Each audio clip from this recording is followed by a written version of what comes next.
Very good evening, everyone. Welcome to our today's webinar. Today's topic is going to be how to crack most of interviews and how to build your CV in order to land your dream job. Well, I'm going to be your host for the evening, and this session is organized by Mentor City. And our today's guest speaker to help you understand more about it and how to build your great CV in order to land your dream job is going to be told about by Miss Ipsita Meher. She is a great working professional who have a 4 year of experience and a training in this industry experience, who has trained, mentored, and coached thousands of working professionals and young graduates. She's a strong believer in the statement that is, all life is education, which means learning has no end. Well, without taking much of your time, I would like to proudly welcome Miss Ipsita Meher in order to start with our today's topic.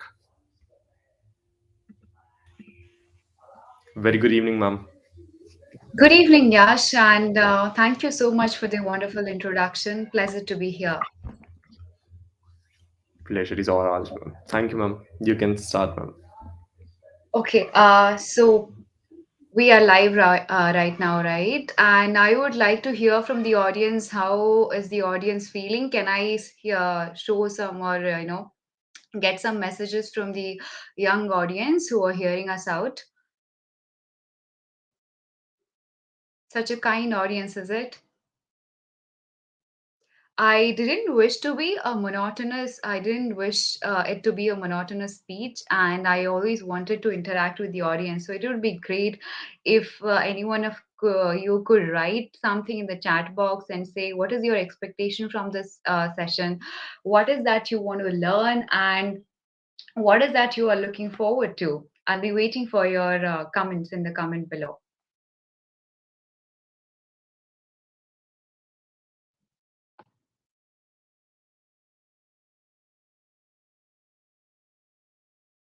Okay.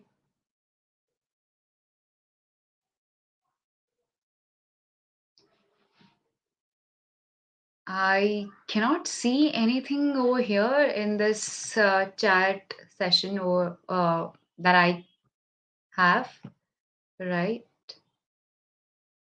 Okay, now I can see. Now I can see. Hi all, and hi. Feeling excited for the session. Feeling great. By Swastik, ma'am. Excited to hear from you. Good evening. Good evening, dear. Hello, hello, ma'am. Good evening. Excitement awaiting, ma'am. Pleasure. I feel after this session I will probably make a perfect CV. I wanna learn how to crack interviews in MNCs. Happy and excited for the session. Great, good. Now I get the energy. Now I get the zeal to share something with you only after hearing from all of you. First of all, pleasure to hear from you all and know that you all are there. It gives immense happiness. You know, that there are young audience who is watching you, you always get the energy in. So great. Now let's start with how to make a perfect CV, right? And let me tell you that there is no CV which is called perfect, right? Uh, there could be better CVs, there could be good CVs, there could be excellent CVs that we have come across. And I, as an HR professional, have been through hundreds and thousands of resumes. That's what part of my job is every day and night. That's what I do, right? But I don't think there is any CV which I have come across which people say, oh, this is a perfect CV. So yeah, there is no such word called as perfect as far as CV making is concerned. And let's not be in that delusion, first of all. You can have the perfect version of yourself. Now, what is a CV, first of all? Let's understand. What is a resume? What is it like? Whatever professional experience you have, whether you are a fresher or whether you are, a young professional who has just started his or her career, you put your best version in front of the interviewer or the a person who is screening your resume. That's what the idea is. Now, how do you do that? Any idea, any points? I would again ask you all that what is your opinion about it? What do you think are a few things that we should keep in mind while making our resumes and CVs?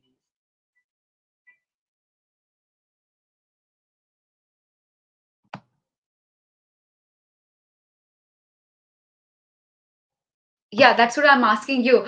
So Tejaswini has written that, ma'am, what are some of the main factors that we should keep in mind while developing our CVs and portfolios? What is your opinion? So, as per your experience and whatever you have heard from people, your friends, what do you think that are the few things which we should keep in mind and which we should take note of while making a CV? Personal and professional accomplishment. Yeah, very well written by Swastik. Uh, Adra says, be honest. Yes, that is for the interview. And yeah, do not exaggerate. That is one thing she has written as well. Great. I totally agree, Adra. And then Priyansh is telling, always mentioning our best achievement in resume and then the sub points. Correct. Ma'am, how can we boost our resume?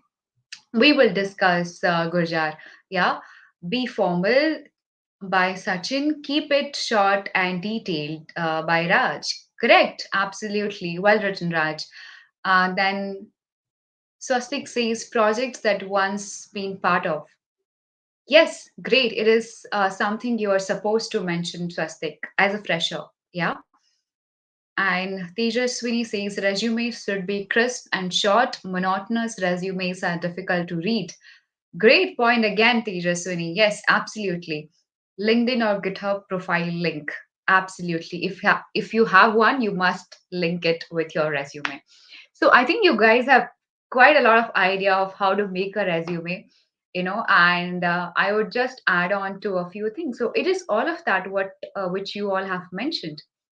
So the first thing is, like, I think Ad- Adra said, yes, that be honest and do not exaggerate. As she has rightly mentioned, we do not need to exaggerate. Let's say, for example, I put out in my CV, I write that I'm a public speaker, I'm a trainer, I'm a corporate coach. I train people and I have done this and this certification. I train, and all those accomplishment, which I have not done, let's say. And I put it in my CV just to make sure that, oh, I get through. My CV is shortlisted in the first round and then I get to meet the interview interviewer. And then when we go for the interviewer would be very smart, and he or she would be able to figure out that I have not done any of this if I have actually not done it. So things that you have not done, things that you have not accomplished, do not put it out just to get shortlisted, because you will be caught, and that is worse than, that is the worst phase. It's better not to put those things that we do not owe, or that we don't have the skills. Those skills that we don't have, no need to write it. So be crisp, be who you are, and try to put that in the best version possible in your CV. Now, the second thing, do not try to make it lengthy. Yeah. Make it very short and crispy. Now, as far as freshers' resumes are concerned, we one let's say there is an opening for a fresher role, and every now and then the HR professionals, they go through hundreds and thousands of resumes, young ones. So keep in mind that you are not one of those whose resume is rejected just because they do not have the time to go through it. Because the moment you see 3 4 pages of resume, it is already something that creates a tension in their mind, saying that, oh, I cannot go through it again, like so much is there, or now where to focus. So if you could make a crisp one which describes you in the best way possible, that is the best thing. Now you can come up with bullet points, your accomplishments. I'll also tell you about the sections that should be mentioned in your resume. So make it crisp. Do not make it lengthy. And if it is a 1.5 pager of resume, especially for freshers, and if you can consolidate all the accomplishments, everything that you have done within a page, then nothing like it. But it should be the best version of yourself again. Now, and all the things, if you have a profile like someone has mentioned over here, Swastik, that LinkedIn or GitHub, anything that you have done which is available in the internet, people know about it. Some people have read your article, you have published a research paper. If you have a link, something that works, and people can click over there and go to that profile of yours, whether it's a GitHub, whether it's LinkedIn, anything that you have done, whichever is an accomplishment for you, you can always put that link in your resume because it gives you the visibility, right? So that is also very important.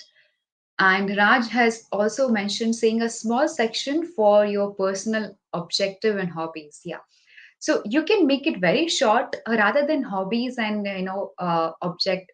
You should start with your objective. That's what the idea should be. The moment someone sees you, about what exactly you want to do in your professional life, what are your belief system, if you could put in your professional summary the very first statement that describes you in the best possible way, that is a good start, that is good to go, right?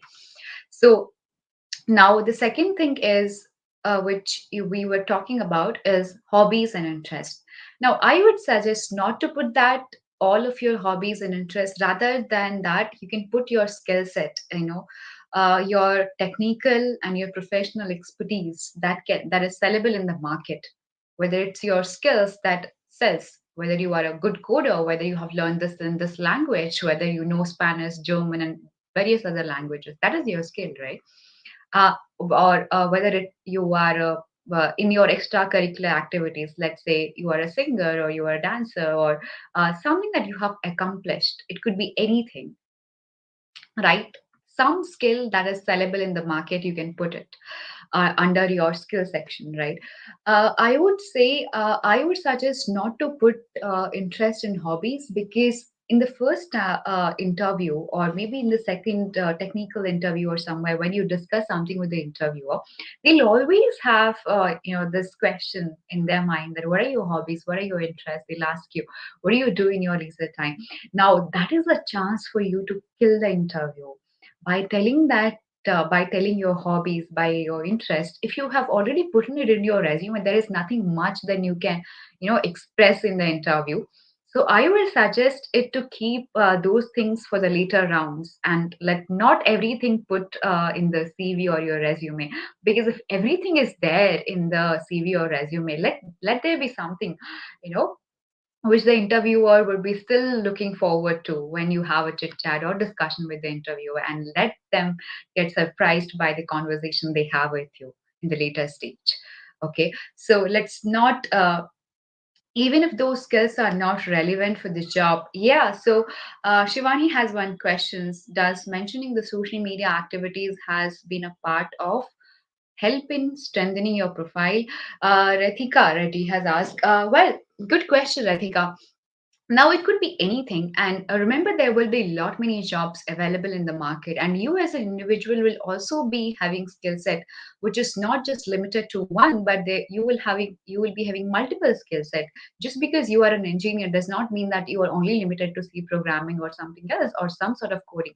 You as an individual have many skill set, and that is sellable in the market. We are living in an era where everything which sells is sellable, and if you have a skill where people can be benefited by it, then you can always go ahead and vouch for it, right?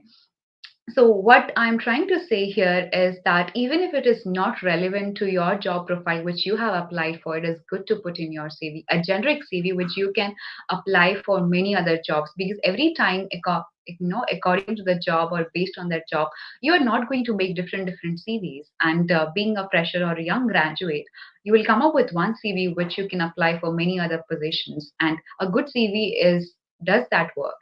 So yeah, it is. If you have anything which is even not relevant, exactly not relevant to the job that you are applying to, it is good to put those things in your CV. There is nothing wrong in that. I have heard many saying, again, Adra is asking, having saying here a CV already prepared beforehand. Should we alter our CV depending on the position that we are applying to?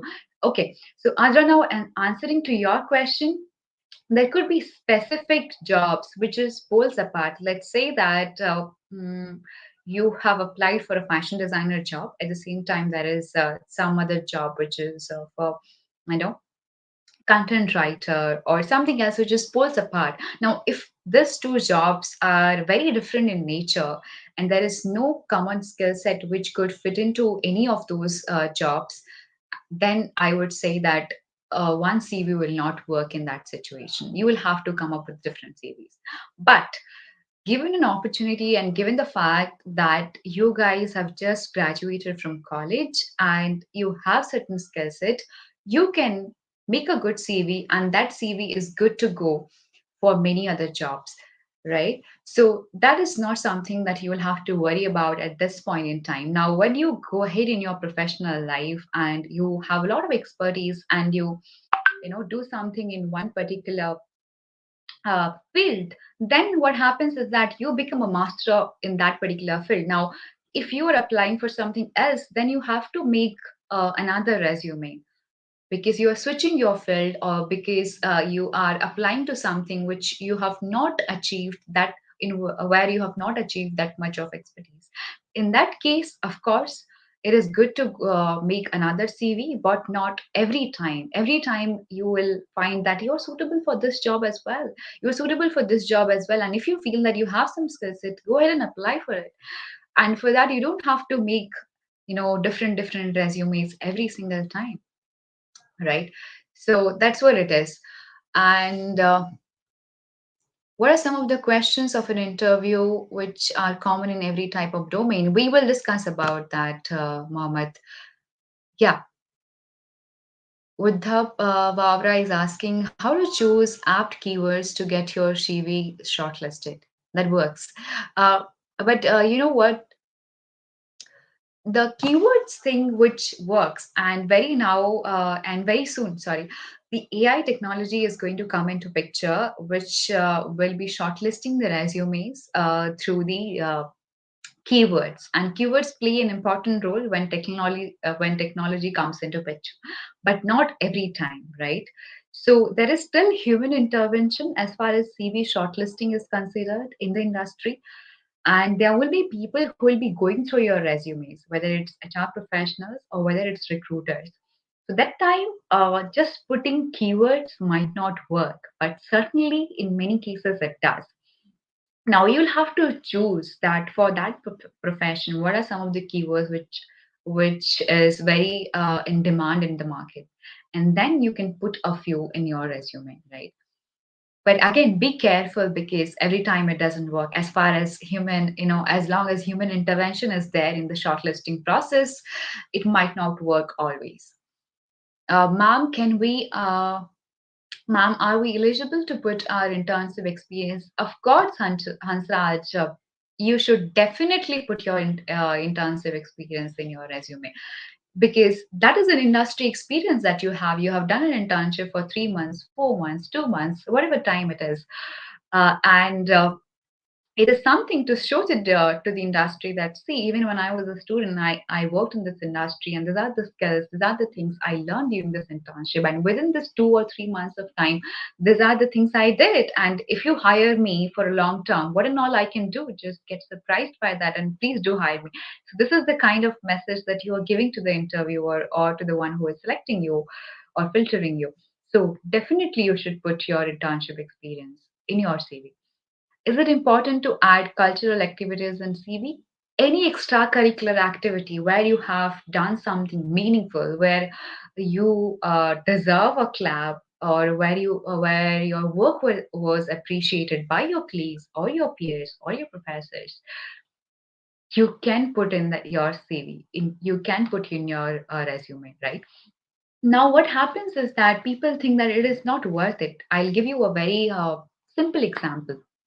For example, when I was a young grad and I was doing my MBA and BTech, there were a few friends of mine who did this event management. They organized the tech, so they did the event management for different events that took place in our college, like the Management Fest and many other things. And then I was someone who, being a topper, I was a nerd throughout my college and school life, and I was a topper as well. I had only put my academic experience in my CV and resume for the first time when I made it. And then I went ahead and showed it to my director and dean, and they are like, there is something which is missing massively in your CV, Akshita. And I'm like, what is that, sir? Now, why haven't you put all those things which you did? For example, you hosted the TEDx show, you led the HR management fest, and these are something that you must put in your resume. And I'm like, there are many who have done it, and the reaction I got from, so what? Leading a HR show in a B school is not an easy job. Hosting a TEDx event for an entire day is not an easy job. Not everyone can do that. And these are skill set which counts, not just your academic experience. And trust me, I have not regretted that. And these are skill set that interviewers and HR professionals would be looking forward to when they get to see your CV. So definitely you should put all your accomplishments, all the things that you have done. And I would say not uh, just stick to your job profile or your academics.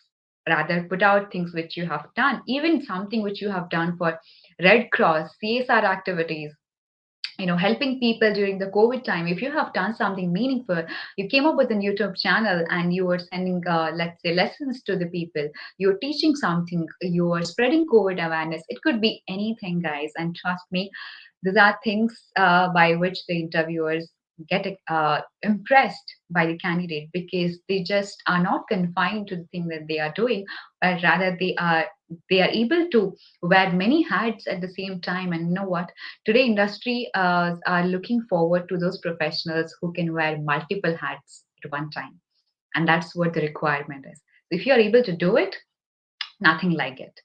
Okay. So there are more questions. Is it important to add cultural activities? I have answered this. I believe one-pager CV is better or descriptive for job applications. For freshers, one-pager CV is a good one, I would say, not a lengthy one. Is the CV all it takes to crack tough interview? CV will help you shortlist in shortlisting in the first round. You will, if your CV is good, you will get a chance to get interviewed. If your CV is not good, you will not even get a chance to get interviewed, right? And nobody would like that. You would definitely like to get interviewed. You you don't, at least you will not have that phase that even you were not even called for the interview. So yes, CV is your CV. Your CV or your resume is the first breakthrough. So that is the first thing that you should focus on. And if your CV or interview, if your CV or resume is good, you will be called for the interview. You will be shortlisted for the first round. Ma'am, what are some of the free websites where we can generate our resumes? There are many. I can. There is this one. You can also make a Word doc, and in Microsoft Words, there are many frames which comes in, and these are good to go. Trust me. You can just customize it. Canva is one. Then even in Word, updated version of Microsoft Word, you can do that. And there is no resume. There are many actually. Just browse in, and you will find many. The one main question that the recruiter usually asks is, what is your salary expectation? How do you answer the question without being hired for something less than what you're worth? Very good question. Ritika, I'll answer you. Just remind me at the end, okay? How can I alter my CV if I have a gap of a year and a half after my graduation? I'm applying as a fresher starting now. There is nothing wrong. There is nothing wrong, Krishna, as long as you can justify your gap. Yeah. And life happens, dear. There was a time where at least I'm not those HR professionals who, reject candidates saying that they had a gap. And I think the mindset of people and industry's mindset is also changing at this point in time. And where we do not consider gap a bad thing anymore. It's because there are a lot that we as humans go through. There it is life, and you go through heartbreaks. You go through, you lose your closed ones. Sometimes you are physically not fit just to continue your studies, and it's okay to take a break, right? So there is nothing wrong, and I'll help you how to answer if you have a gap or something, as long as your reason is legitimate. There is nothing wrong. What is the most important thing that the interviewer notices in you? Good question again, Nikunj. I'll answer. So what sections of your CV require a sub description? Okay, let me answer this right now because these are something which is related. These are the things which are related to the CV or resume making. All those questions which are related to interview, I'll take it in the next second half. Yeah. So, what are the sections of your CV which require a short description?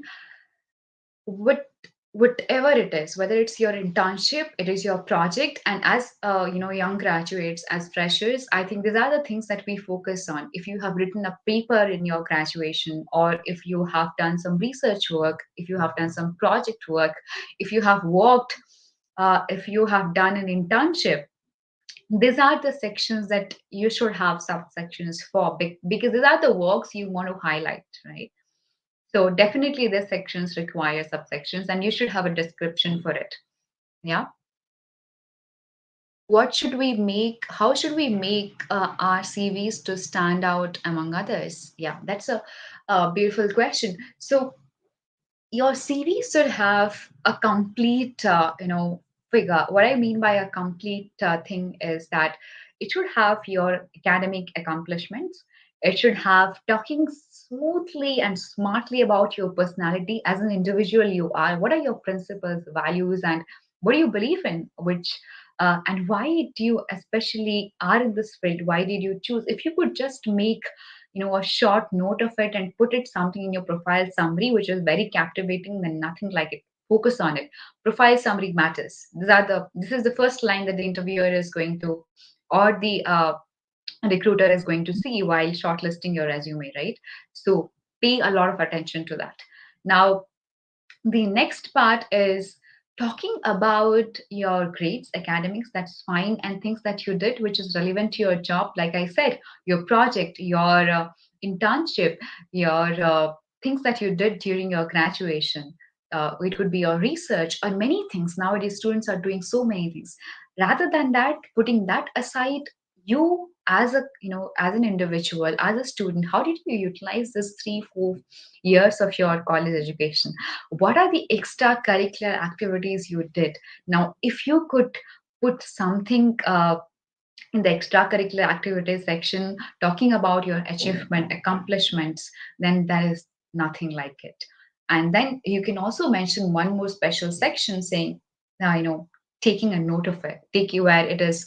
It could be something like uh, taking note of it. So I came across one resume which stole my heart, and it was something like, so everything was there in that resume, and at last there was something which was mentioned. Please take a note of it, and she had mentioned all those things. That girl who what she did during the COVID time to help people, how she ran campaigns on social media, how they went and be a part of the community and they help people grow. So it shows that how dedicated she was and she had a purpose to live for.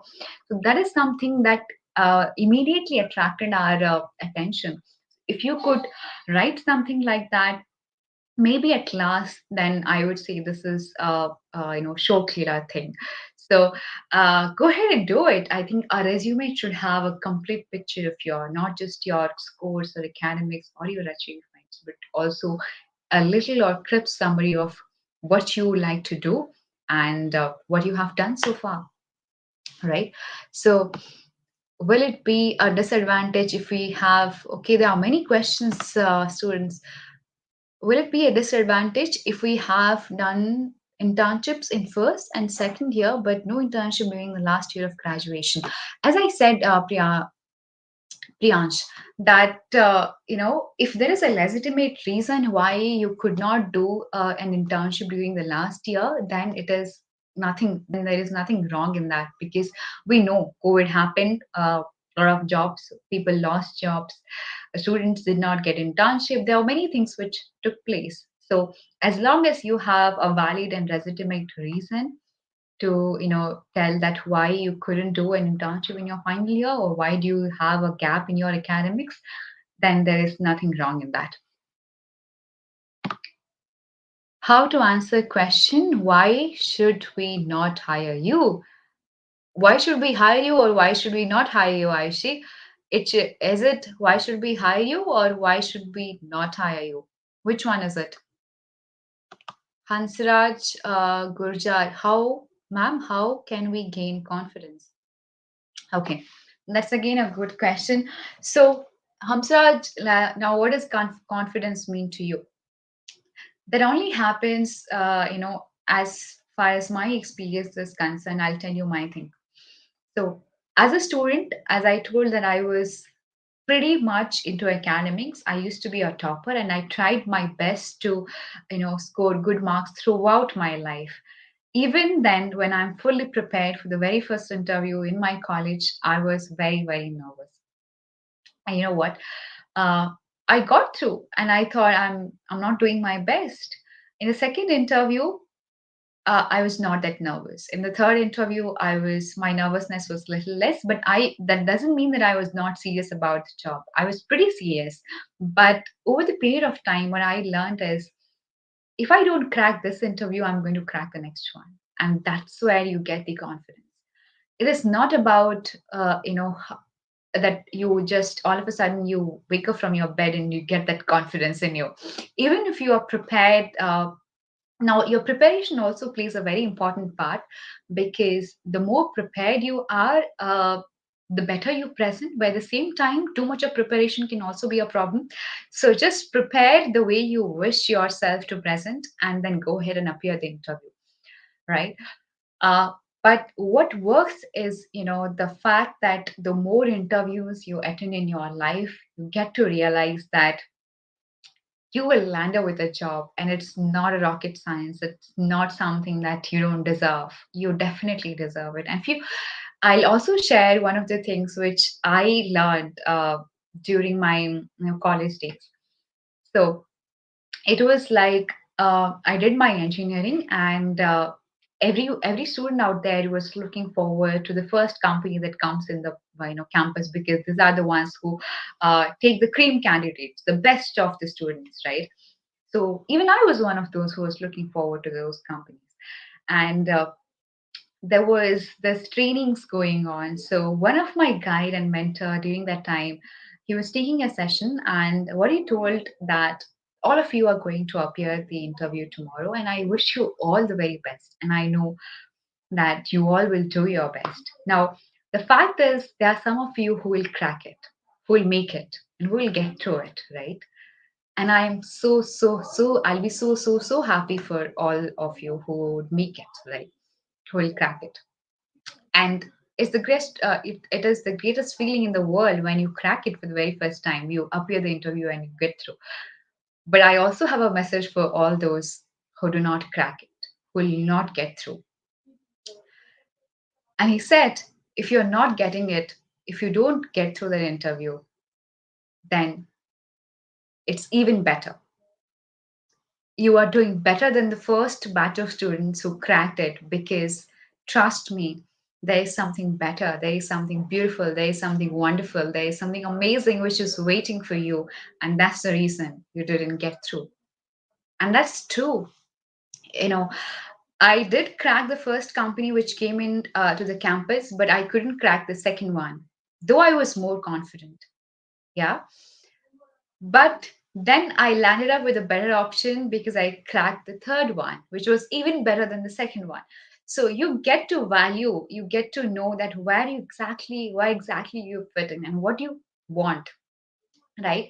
During the initial years of your, career, you'll always be confused that whether I want this, whether I want that. And again, in campus placement, once you get in one company, you are blocked. If you receive the offer letter from this company, you are blocked. So that will happen, but over and over, when you do those interviews, you will see that there is a change in your personality. You become confident every time you appear in an interview, and that's where confidence will come from. It will not happen overnight, students. So don't have a panic attack. Don't stress yourself out. Just prepare and give it your best, and do not even expect anything that I'm going to crack it or you are not going to crack it. Just go and give your best. That's the only message I have. And confidence will come to you eventually when you grow in your professional life, when you attend multiple interviews. That's how it worked for me. And I'm pretty sure it has worked for many other individuals who are in the industry now. Right? Okay. What would I prefer, a pretty good design, colorful CV or a casual one that describes everything?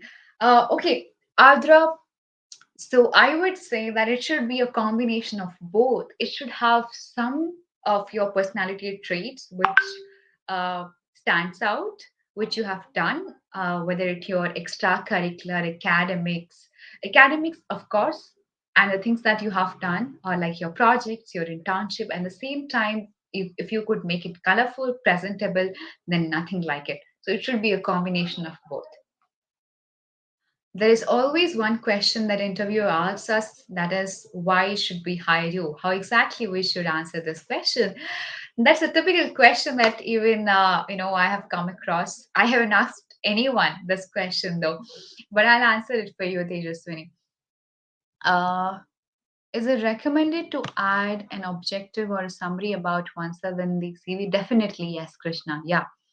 Can we mention small mandatory projects that we have done during the college? Definitely, Ayan. You definitely should mention these projects. Ma'am, can we share some good resumes or CVs for reference? Yeah, probably I can share, Nikunj. Yeah, I can share a few resumes for your reference. But as I said, there is no such resume for which is perfect. So create you one for you, and make sure that it does wonder for you. Right? You never know. Maybe yours one will stand out. So yeah, is it necessary that we have to do internships in some dream companies and put in CV to get shortlisted? Can we include all kinds of internship, Ardra? Okay, so if you are doing an internship in a brand, it stands out, right? It's true for some of us, but it doesn't work every time. Let me tell you what, everybody's journey is different. Let's say someone who does not have any previous experience of working in an MNC or in a dream company, even that person could be shortlisted by Microsoft or Google or some other big brands if he or she has the skill set, or if she or he has worked in a startup and they feel that he or she is the right person for this role, they'll hire him or her.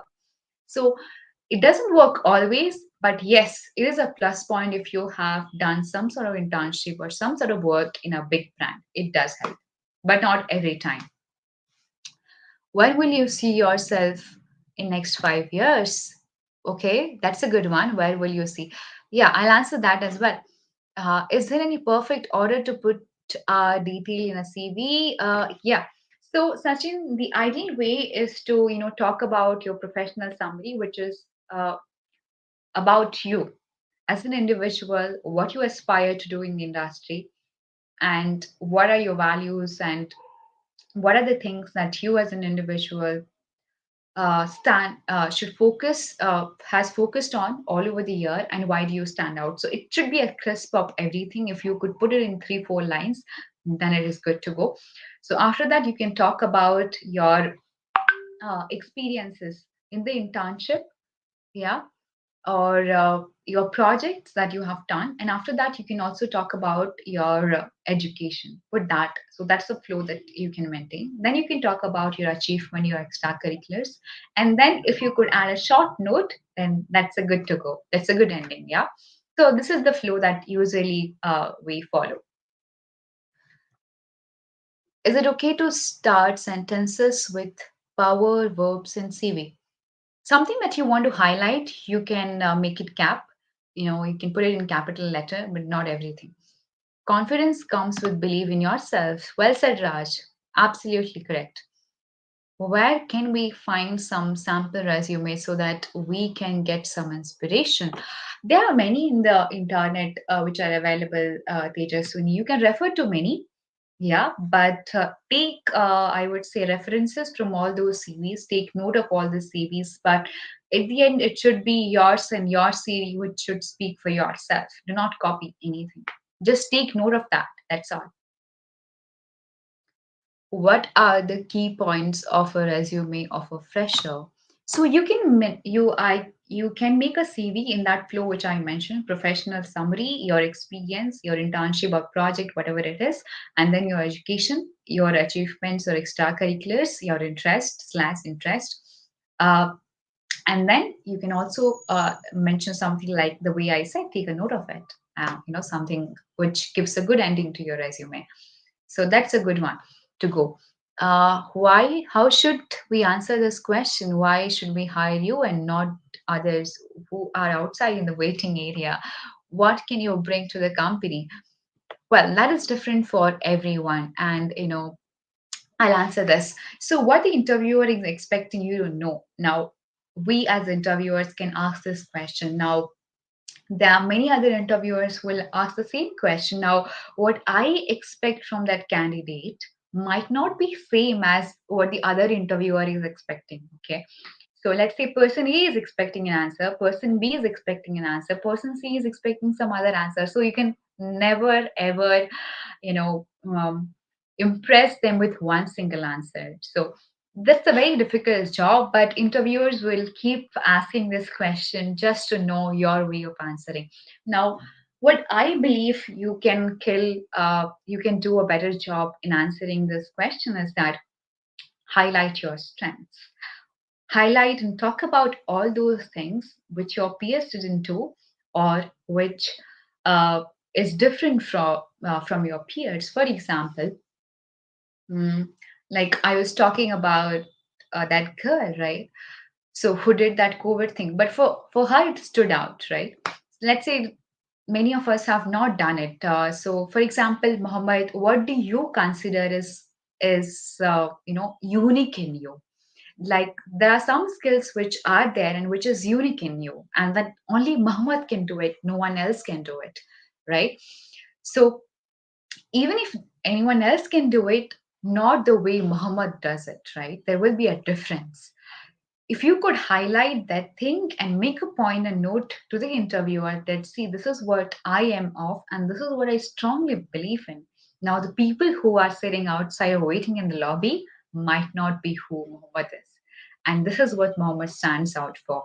And that's the reason I believe that you should hire me, right? So, something which stands out for you, according to you, you can highlight always. And if it is relatable to the job, then nothing like it. But every time your skill set might not be exactly what the job requires, but you can always mold it, right? And can make something which is offerable to the one who is interviewing you for the job. Let's say that let me give you an example that let's say that I'm hiring Mohammed for a social media marketer, okay? And I asked him this question that, what is that? Why should I hire you, Mohammed? And he says that, Ma'am, I'm an engineer who has done this many years of engineering, and I have done this and this. Now, there was a point in my life when I realized that more than engineering, social media is my calling. And the moment I realized it, I dived into it because I couldn't let it go because that spirit, that calling was so strong that I made a decision that I'm going to uh, go into this field of social media marketing, irrespective of skill set and the degree I have. And till that time I have done this and this internship. Even though I have a degree in engineering, I have made sure that I have the relevant industry experience in social media marketing. And today I stand out because that moment I took a decision at a very young age, which was quite risky, but I'm not apologetic for it. I did it and I'm proud of it. Now this is something I believe is standing out as far as my peers or colleagues are concerned, because they have followed the same path, but this is where I'm different. And if this is something which interests you, I believe I'm the right fit for this job.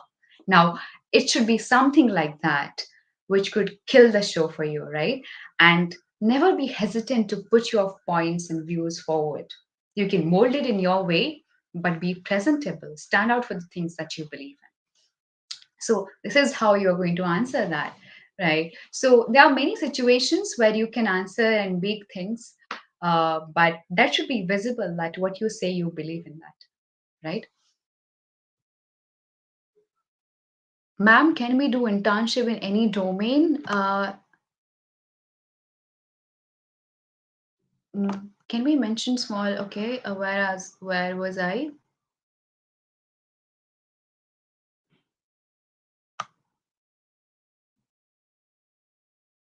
Okay, I have not answered this one. Um, when will you see yourself? Where do you see yourself 5 years down the line, right? What are your career plans in the next 2 years? Now, as a fresher, what the interviewer is trying to understand is from this question is that as a young graduate who has completed his or her education, now, do you have the clarity in mind that what you want from life? How you are going to shape your career? That's what the interviewer is expecting from you. Now, again, you can answer this question in very different ways. Either you can talk about things that you want to do in your future, but I would suggest that do not mention that you want to do masters immediately after your graduation, or you want to pursue your PhD, or you want to do your master. That case, the interviewer gets the idea of he or she is not going to join this job, and even if he or she joins, he or she is going to leave the job immediately because he or she has a very different aspiration. They are going to do their masters somewhere else and they will not stay in the job. Now, the moment you give them a clue that you're not going to stay in the company for at least a year or so, then it is a wrong investment for them in you if they choose you, because you will be leaving and it is a cost for the company, because they'll train you, they'll make you prepare for the job, and then you leave all of a sudden because you have some other aspiration in life. So that's where, do not mention, if at all you want to have a master or a PhD or something else, do not mention it to them. If you want to mention, tell them that I want to do it after having an industry experience, after working for a while, but not immediately, and I'll be staying in the company for a while. And if you want to also talk about how you want to shape your career, do talk about it. There is nothing wrong. In which role you want to be, how you would like to shape your career, you can talk about that. And if you have, so always have research about the industry. Let's say that you are applying for a software developer role. How the life of a software developer goes on from this level to that level. From what is the entry level job for a software developer? What is the mid level job? What is the senior level job? Now you can talk, and when you have done that kind of a research, you can go ahead and talk that, okay, initially I would like to start as an entry level professional in software developing, but later I would like to be a mid level professional with this kind of designation, right? So that means that you have clear thoughts in your mind. And some of us would not like to plan that far as well, and that's again okay, but do not mention to your interviewer, I would say, because not everyone would perceive it in the same way. So tell them something that they want to hear. Okay, tell them that, okay, I want to see myself in this and this role, or maybe I would be leading a company. I see that leadership quality in me. I could be a team leader. Tell all those things that they want to hear and kill them. So, okay, so yeah, is there any perfect order to put our detail in a CV? Is it okay to start sentences with proper verbs in CV? Yes, it is okay. Confidence come with belief in yourself. Where was I? There are so many questions down. Okay, I'll answer this one. Tejaswini is asking, Ma'am, during the interview, sometimes we get really anxious and it becomes really tough to face this type of situation. So, is it acceptable to ask recruiter that we need a break of 1 to 2 minutes? Absolutely, Tejaswini. You have all the right to say so. Demand for it, command for it. Say that I'm not feeling good. I need some time because I just have walked into this interview room and I need some time to settle down. Can I have 2 minutes? And you're good to go. How to maintain the perfect voice pitch during the interview. Okay, so if you are very nervous, that will be visible. So I would say, do not worry about many things. Have a blank mind. Whatever you have prepared, you have prepared. Give it your best shot and stay calm, positive. Just focus on the things, pay attention to what he or she is asking to, and stay calm and positive.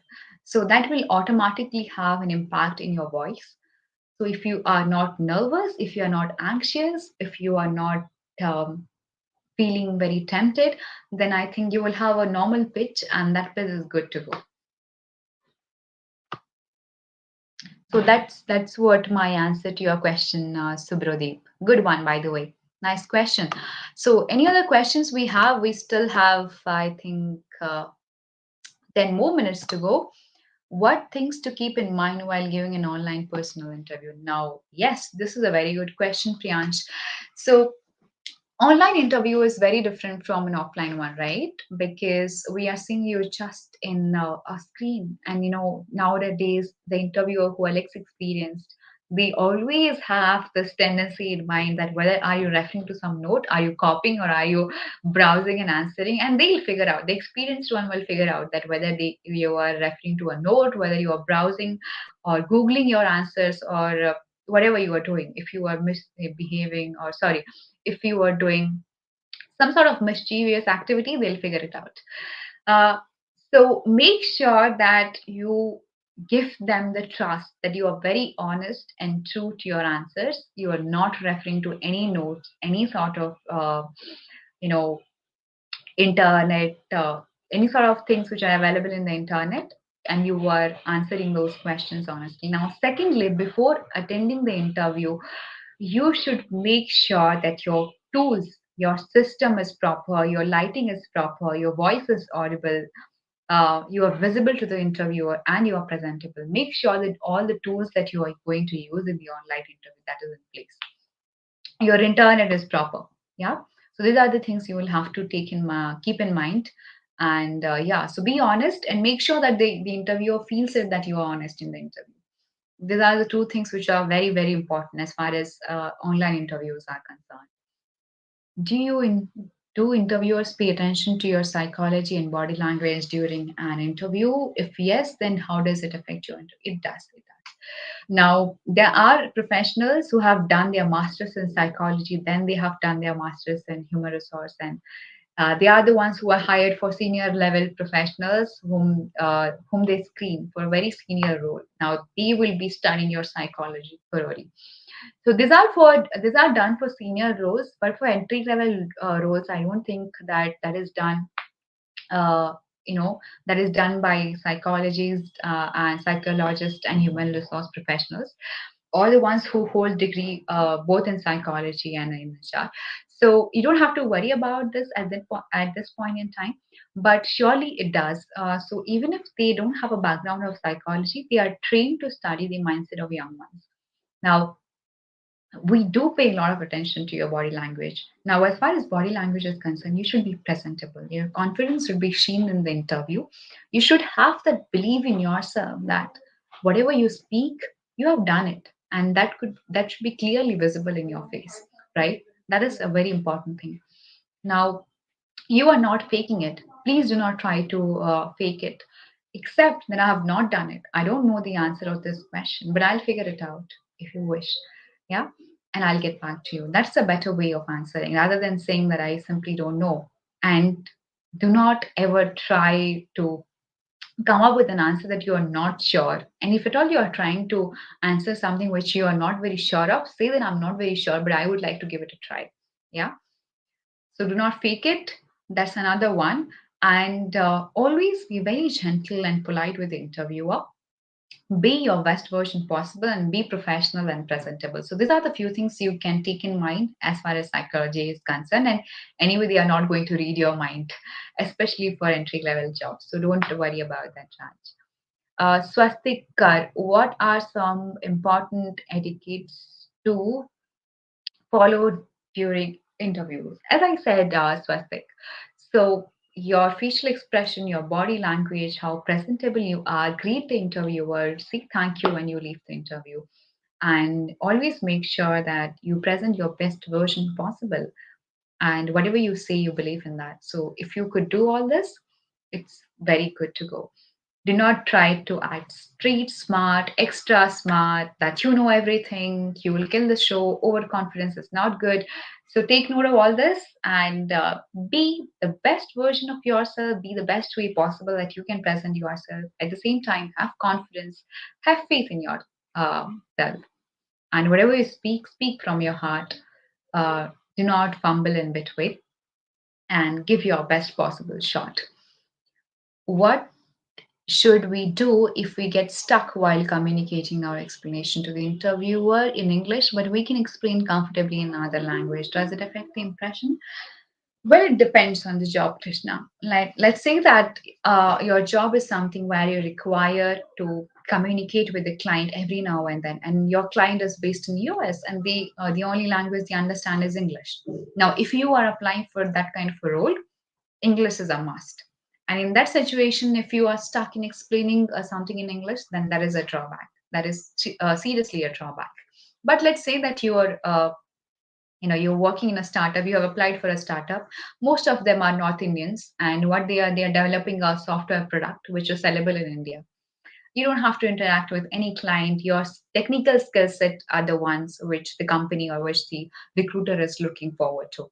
Now, in that situation, if you are stuck and if you say that I'm having some problem or difficulty in explaining this in English, but can I explain to you in Hindi? That's absolutely fine. If that is the case, whether you explain it in Hindi or in English, it doesn't matter. Okay, so it depends on the situation. It depends on the role that you are applying to. So have research about the role as well, whether that role or that job demands English, whether communication is an important aspect for that role or not. Okay. When there is a question like, could we travel? I didn't understand your question, Harshita dear. When there is a question like, could we travel? I totally didn't get it. If you could rewrite this question, I'll be happy to answer that. Now, Subrodip is asking, when we say that we don't know the answer to a certain question which the interviewer asks, would it be seen in a negative way? I mean, you would get points for being honest and humble, but still. But I will ask you tough questions, Subradeep. Let's say I have 20 questions. And I'll ask those questions, probably which you have not read, probably which is not there in your syllabus. And I'm a very experienced professional who have interviewed millions of candidates. I have an expertise in that field. Okay, and I can ask you hardest questions you could ever imagine. Now, you are not supposed to know every damn question in the world, and sometimes it might not be relevant to the job as well. Sometimes they do come up with those questions, and sometimes it will be relevant to the job.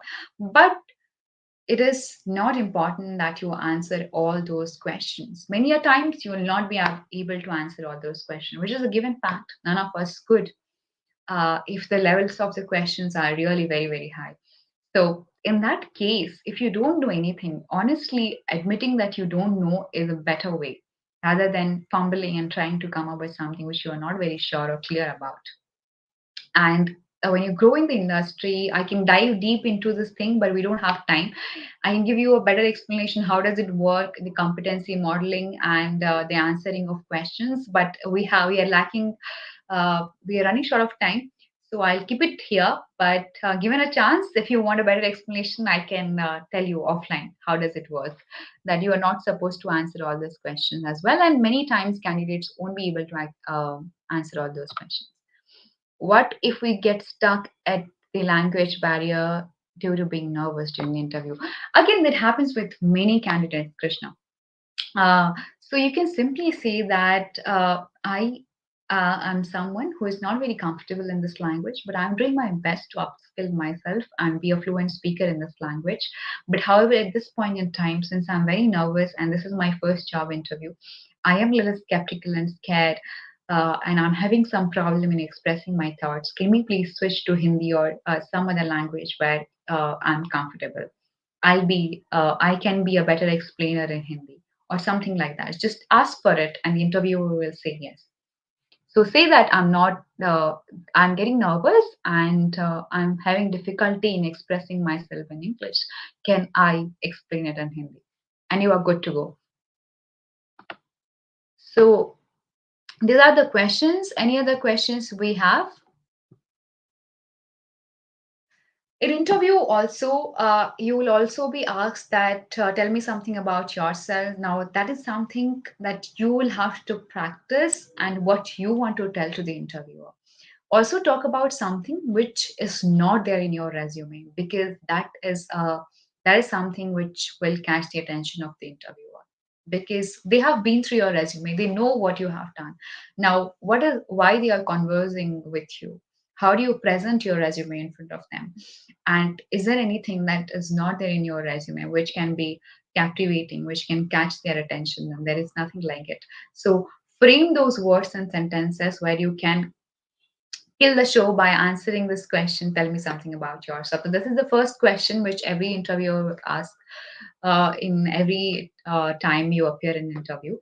So yeah, uh, Hansraj has again posted one more question. Ma'am, please, last question. What should be our appearance in the interview? Okay, a formal attire is good to go, both for men and women, both for boys and girls. Formal is something which is appreciated when you are appearing for a professional interview. Okay, it could be Indian formals, it could be Western formals. Depends on the kind of company that you are appearing for. If it is a global company, if it is a multinational company, go for Western formal. If it is an Indian company with very Indian origin, you can still try for Indian formals. That works. Yeah. So that brings us to the end of the discussion. I believe I would be happy to answer more questions, but since we are running short of time, I think we need to close Yeah. it here. But it's a pleasure interacting with you all. Such a lovely, energetic audience, and they all shooted all their questions they had in mind. So great to hear from you all, and I wish you all the very best. As I said, I'll still repeat this. If you miss your first interview, if you do not make it, do not feel bad because you will crack the second one. Or if not the second one, you will crack the third one. That's how life works. Yeah, all the young ladies and men. So do not get disheartened. Yeah. Glad to have you here. Thank you so much. Thank you so much, Ria. It's a Yeah. pleasure. It's a pleasure to have you all. And I always feel blessed whenever I deal with young professionals and young enthusiasts like you guys. Thank you, everyone. Yeah, thank you so much, ma'am. I'm pretty much sure that our student communities and attendees will be confident enough now to crack an interview. So I'm pretty much sure Yes, that this I session hope will so. definitely, they will be getting the value out of it. So I would like to thank each and every one of you and Ipsita Meher ma'am for giving her precious time to us. Thank you so much, ma'am. And thank you, everyone. And I would request everyone, like every time, please to visit our website mentorcity.com, in order to participate in our upcoming hackathons. They are in the field of technicalities and the non-tech hackathon, so you can dive into the vast domains and get the value out of it. And do not forget to follow Mentor City on Instagram and LinkedIn. And that's it. Thank you, everyone, for joining us for the evening. We are signing off for today. See you next week. Thank you, Thank you, everyone. everyone. Thank you, ma'am. Bye bye. Take care and all the best for your interviews. I'm sure you will crack the one that you are meant for.